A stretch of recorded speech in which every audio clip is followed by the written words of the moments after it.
cinta sudah dibuang. Jangan harap keadilan akan datang. Kesedihan hanya tontonan bagi mereka yang diperkuda jabatan. Oh ya, oh ya, oh ya, bongkar. Oh ya, oh ya, oh ya, bongkar.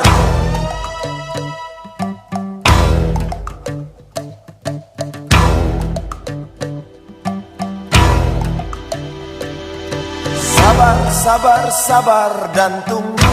PT Timah merugi 2 tahun berturut-turut. Karang di laut kami hancur semua.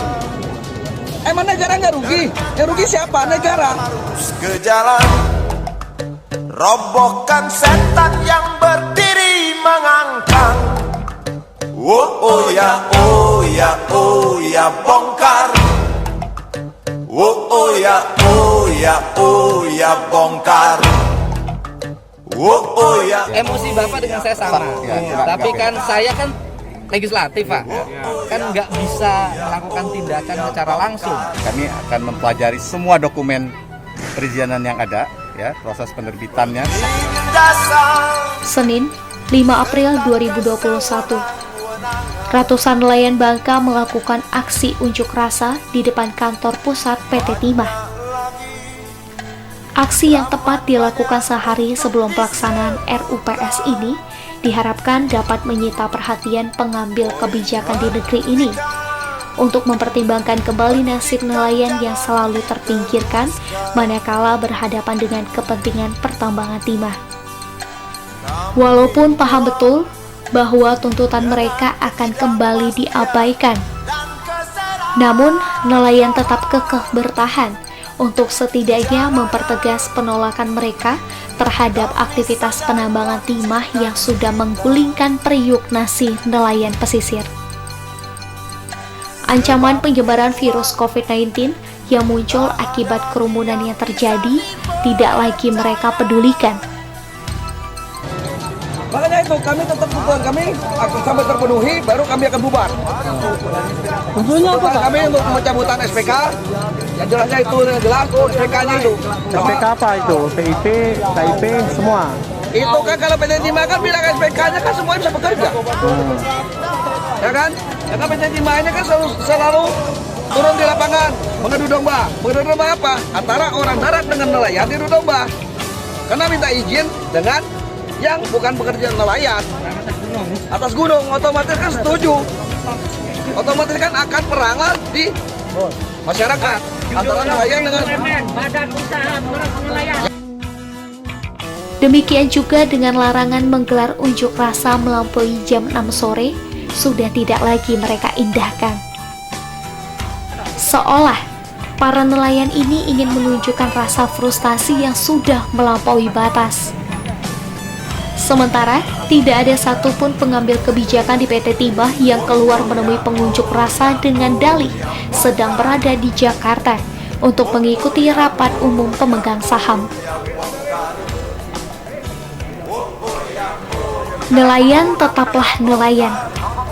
Pribadi-pribadi tangguh yang biasa menghadapi badai dan gelombang. Mungkin hal ini yang menyebabkan mereka memutuskan bertahan dan berencana menginap di depan gerbang utama PT Timah. Waktu menunjukkan pukul 9 malam saat Gubernur Erzaldi Rosman sejak awal memantau perkembangan situasi, akhirnya datang menemui rakyatnya yang sedang berjuang menuntut ruang untuk hidup. Ada di sana. Makan mereka baru nyampe. Dengan didampingi Kapolda dan Rem serta dan Lanal Bangka Belitung, Gubernur Erzaldi Rosman mencoba menenangkan dan membujuk agar massa membubarkan diri serta pulang ke rumah masing-masing. Dialog pun terjadi. Dengan bijak dan mengayomi, Gubernur berhasil membujuk nelayan untuk mengakhiri aksi lebih cepat dari yang direncanakan. Siapa yang mimpin? Ya, menurut. Lah. Perkenalkan Pak, nama saya Suhardi.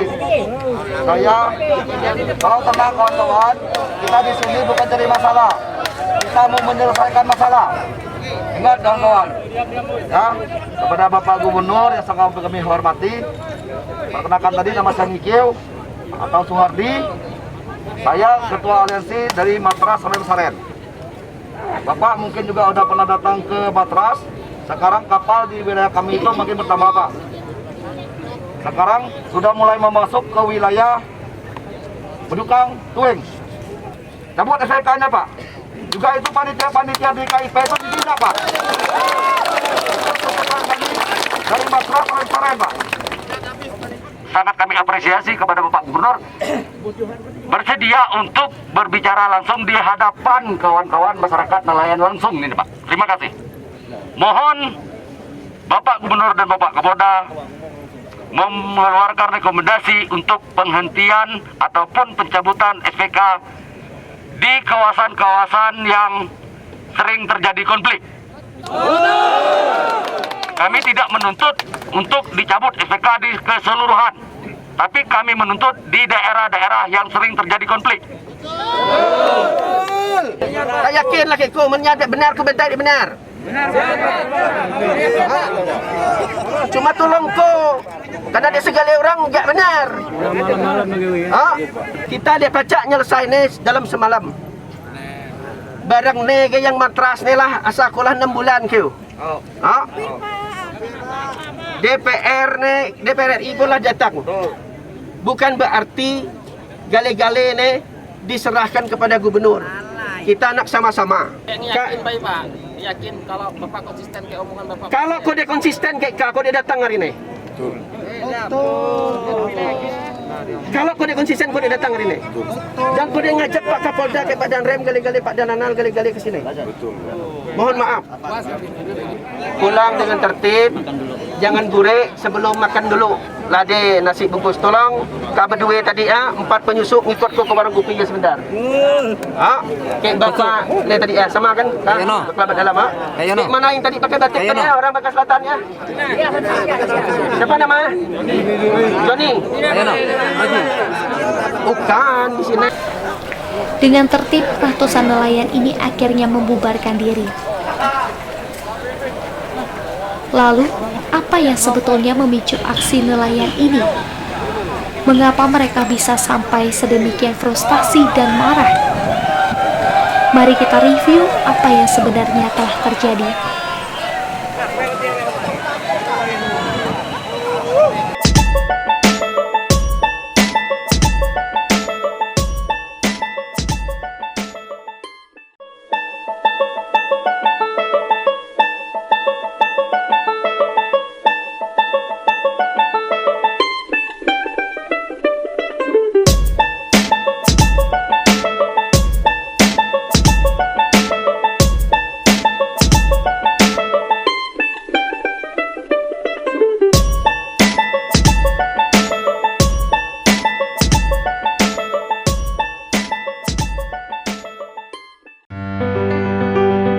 Bagi masyarakat Bangka Belitung, yang notabene merupakan daerah kepulauan, laut adalah rumah sekaligus harta yang tidak ternilai. Betapa tidak, 80% wilayah provinsi yang terbentuk pada 21 November tahun 2000 ini merupakan lautan dengan luas daratan hanya seluas 16.424 km persegi dari total wilayah 81.725 km persegi.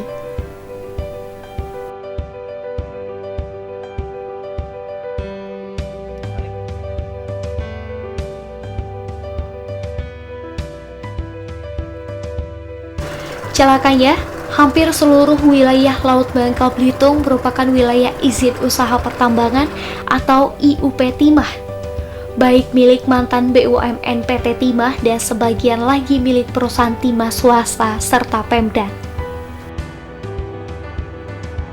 Konsep berbagi laut, sebagaimana tertuang dalam Perda RZWP 3K, ternyata tak seindah yang dibayangkan. Faktanya irisan kepentingan antara nelayan, khususnya nelayan pesisir, hampir mustahil terhindarkan.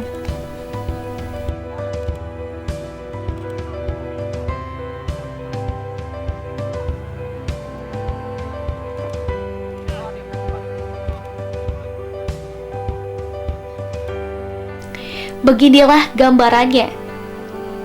Ini adalah visual ketika sebuah kapal ISAP produksi atau KIP sedang beroperasi melakukan aktivitas pertambangan pasir timah di perairan Pulau Laut, Kabupaten Bangka Barat. Di sekeliling kapal, jelas terlihat keruhnya air yang diakibatkan lumpur hasil penyedotan di bawah air maupun sisa penyaringan pasir timah yang dibuang begitu saja ke laut. Lumpur yang tercampur air laut ini otomatis terbawa arus air dan mengendap, menutupi apapun yang ada di dasar laut hingga pesisir. Kondisi laut seperti ini jelas bukan habitat ideal bagi ikan dan biota laut lainnya yang merupakan buruan nelayan.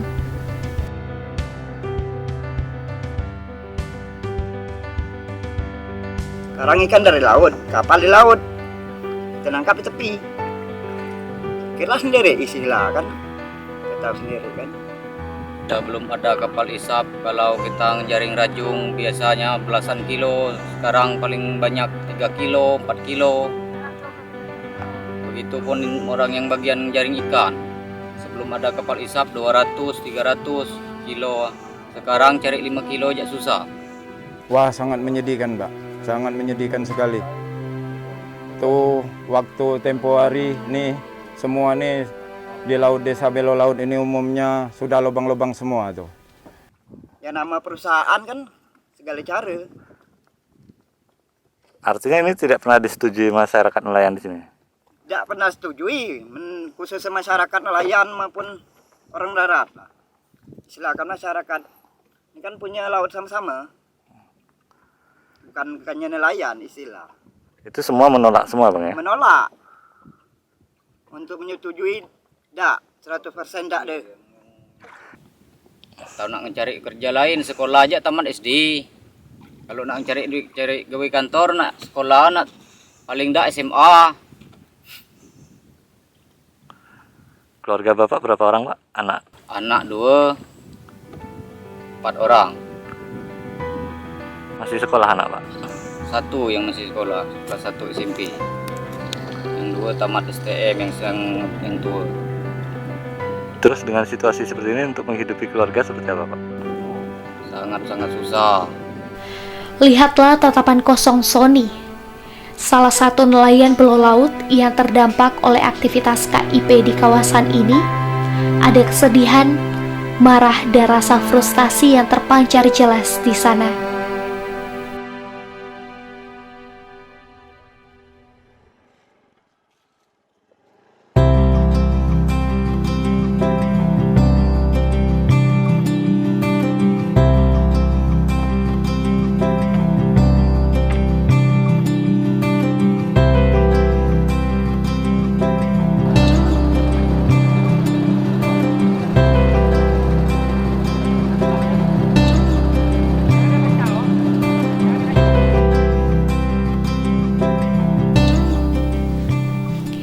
Ini adalah Hasan, seorang petani tambak kerang darah yang tidak mungkin lagi membudidayakan kerang pesisir Pulau Laut karena sudah tertutup lumpur yang dihasilkan oleh kapal ISAP produksi.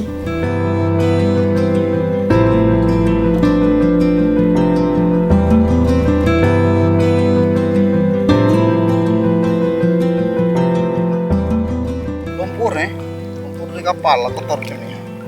Jadi kerang kami banyak mati kalau lumpur macam ni. Warna hitam, kuning.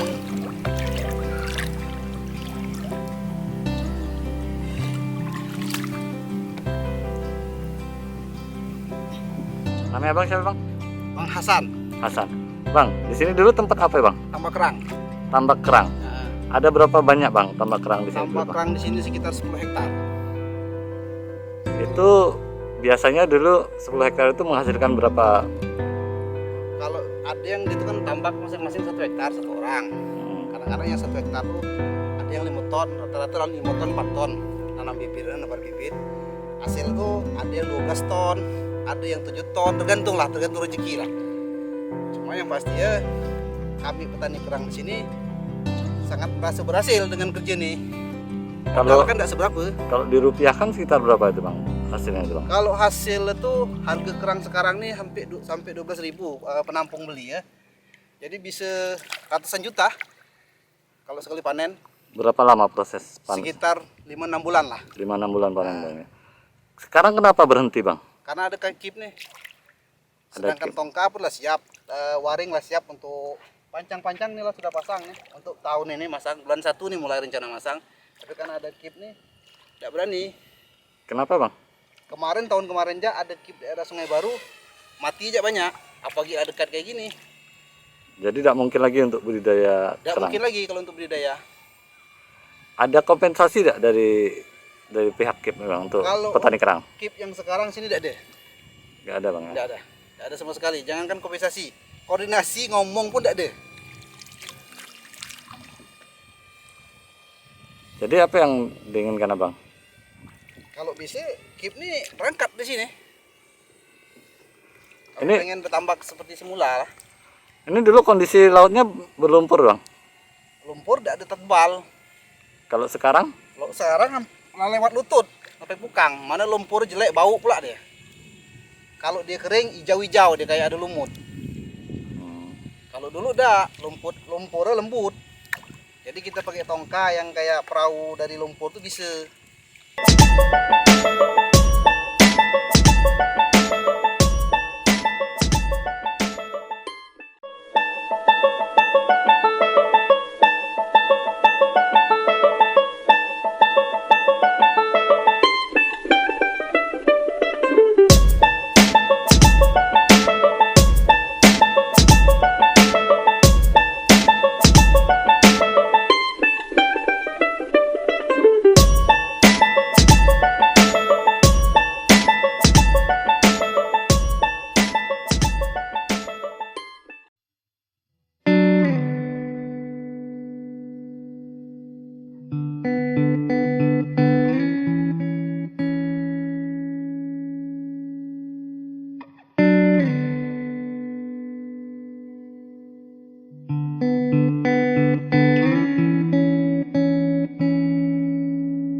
Lumpur ini bukan satu-satunya ancaman bagi nelayan. Hancurnya terumbu karang dan lubang bekas tambang yang ditimbulkan juga sering membuat jaring nelayan rusak dan tidak bisa dipergunakan lagi.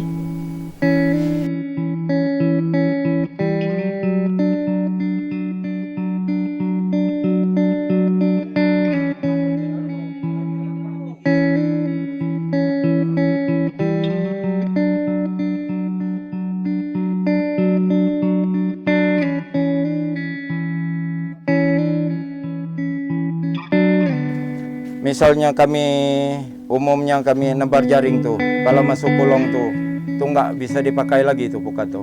Sudah ada ondel-ondel, siput berduri, ranggas-ranggas kayu, tuh nggak bisa dipakai lagi. Karang-karang semua tuh habis mengenai jaring kami yang kami tebarkan tadi.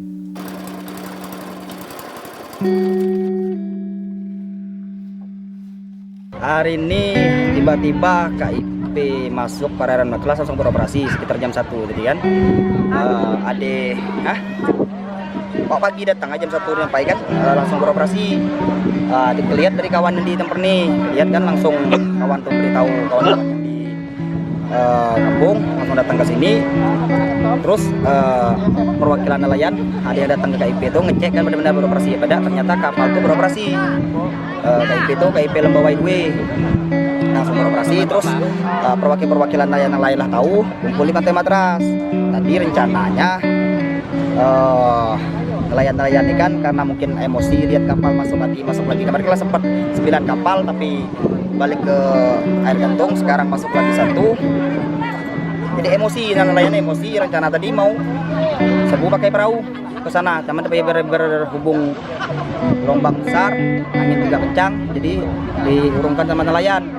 Kesepakatan nelayan tadi besok mau mendatangi kan, kenapa KIP itu bisa beroperasi, sedangkan kemarin dari pusat kan ada kesimpulan dari rapat DPR RI Komisi 4 bahwa KIP ini jangan beroperasi dulu sampai ada titik kejelasannya.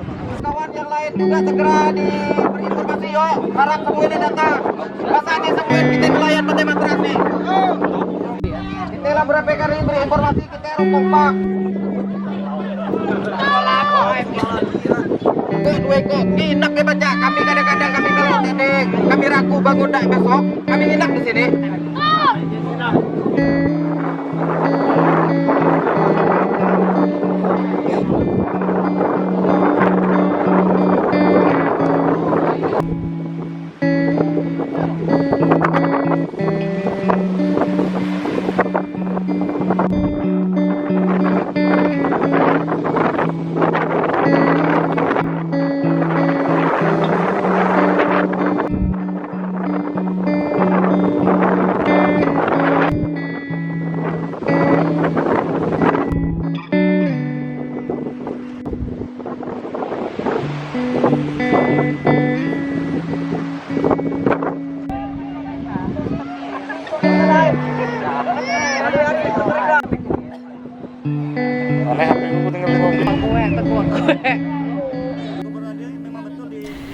Apa yang disuarakan oleh nelayan hari ini tidak akan pernah hilang begitu saja.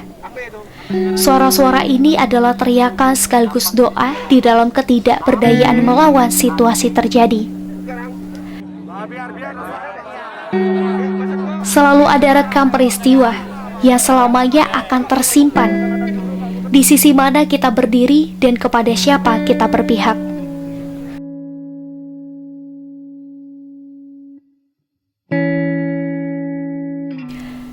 Diam dan membiarkan penindasan adalah sebuah pengkhianatan. Pengkhianatan bagi kemerdekaan dan masa depan generasi mendatang yang memiliki hak untuk mewarisi lingkungan hidup yang layak. Pun adalah Sang Pencipta yang Maha Mengetahui dan Maha Kuasa yang nantinya akan meminta pertanggungjawaban semua orang tanpa terkecuali.